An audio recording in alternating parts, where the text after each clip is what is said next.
اعوذ باللہ من الشیطان الرجیم بسم اللہ الرحمن الرحیم۔ میں ہوں عزیر احمد خان اور آپ دیکھ رہے ہیں میرا فیس بک اور یوٹیوب چینل ابلاغ ٹی وی۔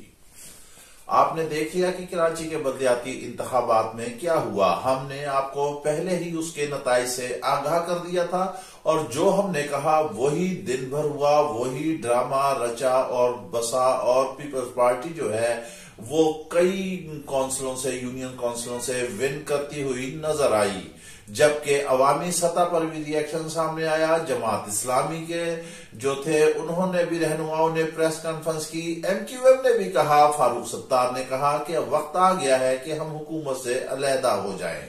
انہوں نے کہا میں نے اپنی رائے دے دی ہے، اگر آج جو جیت رہے ہیں تو انہیں ہمارا شکریہ ادا کرنا چاہیے۔ ایم کیو ایم نے سیاسی دور اندیشی کا مظاہرہ کرتے ہوئے بہترین فیصلہ کیا، کیونکہ انہیں نظر آ رہا تھا کہ وہ جو ہے یہاں سے فتح حاصل نہیں کر سکتے، کہ کام انجینئرڈ ہوگا۔